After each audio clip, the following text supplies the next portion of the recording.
Sodder children कहाँ हैं? Sodder family की मिस्ट्री 1945 में क्रिसमस से पहले की रात को शुरू हुई थी। सॉडर फैमिली यूनाइटेड स्टेट्स के वेस्ट वर्जीनिया में एक छोटे से टाउन फेटविल में रहती थी। इस फैमिली में जॉर्ज सॉडर और जेनी सॉडर अपने 10 बच्चों के साथ रहते थे। जब सॉडर फैमिली को घर में आग लगने का एहसास हुआ तो वो सब अपनी जान बचाने के लिए बाहर भागे। जॉर्ज ने बाहर देखा कि उनके 5 बच्चे अभी भी बाहर नहीं आए हैं। वहीं घर को पूरी तरह से आग की लपटों ने घेर लिया था। जॉर्ज ने बच्चों को बचाने के लिए सीढ़ी ढूंढी, लेकिन उस वक्त सीढ़ी गायब थी और उन्हें वो नहीं मिली। जॉर्ज ने सोचा कि अपने ट्रक्स के ऊपर चढ़कर अपने बच्चों को खिड़की से बचा लूं, लेकिन उस वक्त उनका एक भी ट्रक स्टार्ट नहीं हुआ। और तो और जब जॉर्ज ने आग को बुझाने के लिए पानी ढूंढा तो सारा पानी उन्हें बर्फ में जमा हुआ मिला। जब जॉर्ज के पड़ोसियों ने फायर ब्रिगेड को कॉल करके बुलाने की कोशिश की तो किसी का भी फोन काम नहीं कर रहा था। आखिरकार घर ऐसे ही सुबह तक जलता रहा। 25 दिसंबर की सुबह जब पुलिस सॉडर फैमिली के घर पहुंची तो वहां जॉर्ज के 5 बच्चे या उनकी बॉडीज और लाश नहीं थी।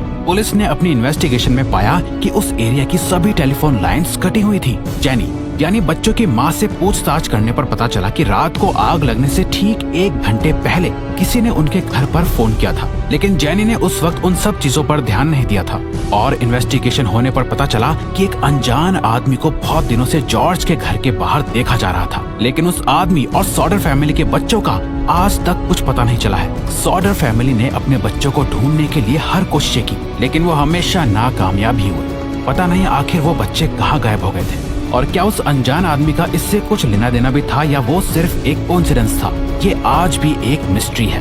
नंबर 3, तूतनखामुन का खंजर। फेरोन्स एंशिएंट इजिप्ट के राजाओं को कहा जाता था और तूतनखामुन फेरोन्स डायनेस्टी का आखिरी राजा था, जिसे किंग तूत के नाम से भी जाना जाता है। तूतनखामुन की मम्मी पहली बार 1922 में इजिप्ट से डिस्कवर हुई थी। तूतनखामुन की मम्मी असल में 3 ताबूतों के अंदर दफन थी और जब तूतनखामुन की मम्मी को खोला गया था तब उसकी मम्मी ने गले में एक ताबीज पहना हुआ था और उनकी पूरी मम्मी सोने से बने हुए गहनों से ढकी हुई थी। साथ ही उसकी मम्मी के साथ 2 खंजर भी मिले थे, जिसे पहली बार देखने में लगा कि इनमें से एक खंजर लोहे का था और दूसरा खंजर सोने का था। लेकिन कहानी बिल्कुल अलग थी, क्योंकि पिछली हुई कुछ रिसर्चेस और खंजरों की इमेजेस से पता चला कि ये खंजर असल में लोहे का नहीं बल्कि इसमें किसी मीटियोराइट के मटेरियल का इस्तेमाल किया गया होगा। एक स्टडी के मुताबिक जिस तरह का निकल इन खंजरों को बनाने में इस्तेमाल किया गया है वो निकल अर्थ पर ओरिजिनेट यानी उत्पन्न ही नहीं होता है। ऐसा माना जाता है कि ये खंजर तूतनखामुन को दूसरी दुनिया के लोगों ने तोहफे में दिया होगा। यही वजह है कि आज तक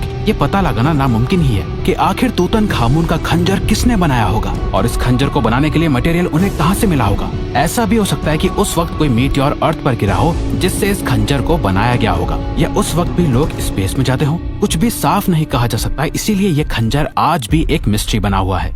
number 2, the zodiac killer. Zodiac killer की मिस्ट्री असल में 20 दिसंबर 1968 में शुरू हुई थी। 20 दिसंबर 1968 से लेकर 11 अक्टूबर 1969 तक सैन फ्रांसिस्को एरिया में लगभग 5 लोगों का मर्डर हुआ था। दिलचस्प बात यह है कि इन सभी मर्डर्स को एक तरह से किया था। सबसे पहला मर्डर 2 टीनेजर्स का हुआ था जिन्हें उनकी कार के अंदर गोली मार दी गई थी। दूसरा मर्डर 4 जुलाई 1969 को डार्लिन फेरिन और माइक मचेव का हुआ था, लेकिन माइक इस अटैक से बच गए थे। जिसके बाद एक आदमी ने पुलिस को कॉल करके दोनों मर्डर्स की रिस्पॉन्सिबिलिटी ली। जिसके बाद 1 अगस्त को किलर ने अलग अलग न्यूज़पेपर्स को लेटर भेजकर मर्डर्स की रिस्पॉन्सिबिलिटी ली और इस खबर को पेपर में छापने की डिमांड की। और इस लेटर में ही किलर ने अपना नाम ज़ोडिएक बताया था, लेकिन पुलिस के इन्वेस्टिगेशन में पता चला कि ये लेटर एक झूठ था। जिसके बाद 27 सितंबर को एक और मर्डर हुआ और इसके बाद 11 अक्टूबर को एक कैब ड्राइवर का मर्डर हुआ, जिसको 3 बच्चों ने अपनी आंखों से देख लिया था, लेकिन उस वक्त किलर का चेहरा ढका हुआ था और केस आज भी एक मिस्ट्री है।